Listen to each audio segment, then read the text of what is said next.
Have you noticed that politics suddenly feels cool? Leaders are live on Instagram, parties are on YouTube, slogans are short, sharp, and emoji friendly. The politicians are wearing hoodies, they are dropping reels and quoting Taylor Swift. But is any of this actually new? They say it's a young revolution, fresh energy, next gen leaders. But why? If everything is changing, do the faces still come from the same families? Why are the slogans fresh, but the power is still inherited? Why does it feels like a remix, not a reboot? Therefore, we need to ask, are we watching the rise of a new political generation or just the same old script with better marketing? We are going to four countries, we are looking at four stories, and we are asking one simple question. If Gen Z is finally being seen, why we do still feel unheard? In India, youth politics looks louder than ever. Student leaders are going viral. Many members of parliaments are under 35. Startup bros are turning spokesperson. Political influencers are on YouTube with 500,000 subscribers. It feels like the old wall is finally cracking. But when we zoom out, it starts to look like a well-lit trap. Because behind every youth face, there's still an old guard pulling the strings. The slogan says Naya Bharat, but why we are still voting along caste lines? Why are most student leaders just stepping stones to party politics? Why are we still debating the same 1990s issue with different fonts? Both sides have upgraded their marketing. One wears Have India, the other Altira. Both play to Gen Z emotions. But why do we never hear them talk about unemployment, climate, data privacy, student debt, mental health? Why does representation feel louder than reform? Therefore, the question is not is Gen Z entering Indian politics. It's is Indian politics actually letting them change anything? What we are seeing is not a youth wave, it's a youth mask. And if we don't look deeper, we won't just lose the moment. We will lose a whole generation to a story they thought they were writing. In Indonesia, the politicians get Gen Z. They speak their language, their meme, they quote BTS, then the prophet. They say faith is cool again. It's politics dressed in trends. And it's working. Indonesia's youth population is massive and powerful, and the parties know it. They don't campaign in newspapers anymore. They campaign on TikTok. But look closer, and the new package starts to crack. Why? If this is in modern youth first politics, are creators being arrested for blasphemy? There are students being silenced in universities. The digital spaces are being monitored like physical ones. The aesthetics are Gen Z, but the control at old school. Cool clerics tell you who to vote for. Influencer teach doctrine between dance edits. The vibe is modern, the system is not. Therefore, this is not a youth movement. It's youth mobilization by older powers. Not empowerment, just influence wearing AirPods. Indonesia is not ignoring Gen Z. It's absorbing them.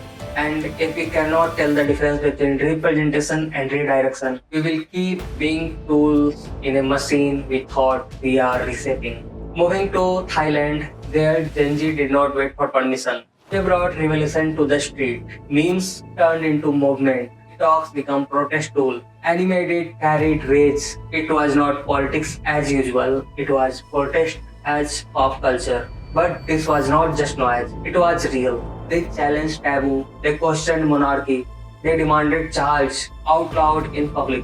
And the world noticed. But why? If the protests were that loud, is the monarch still untouchable? Surveillance law are stricter than before, and Gen Z leaders still being quietly silenced. For all the meme, arrest outpaced reforms. For all the noise, politics did not move. Therefore, Thailand showed us this. Even with creativity, courage, and the internet, power does not bend easily. The youth brought fire, and the state brought silence. And what started as a movement became a memory. It looked like a revolution, but when the hashtags faded, who actually won? In the Philippines, history was retold on TikTok, not by scholars. It was told by influencers, by nostalgic edits, by clever captions that make dictatorship look like a golden era. And it worked. Bong Bong did not fight the past, he filtered it. He did not run from the Marcos net. And millions of Gen Z voters believed it was a comeback story. not a cautionary tale.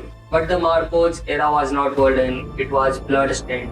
It was built on torture, theft, and silence. But why then did a generation that lived online miss the truth that was always there? Why did views overpowered voices? Why did the algorithm remembers nostalgia but not facts? Therefore, this was not just political rebranding, it was a history erasure. They did not win an election, they won memory. And the worst part, they did not steal the truth. They made the people forget it. The danger is not just censorship, it's curated storytelling, the kind that make power look romantic. And when history becomes a highlight reel, what's left to learn from? India said Naya Bharat, Indonesia said Youth Umma, Thailand said New Democracy, Philippines said New Marcos, New Era. All different brands, all same control. They changed the slogans, they changed the lighting, they changed the system, but Gen Z did not drop silent. We asked questions, we challenged, we remixed. So why are we still cheering for the old power? Just because it wears sneakers and anime. Therefore, the truth in this, we are not being included.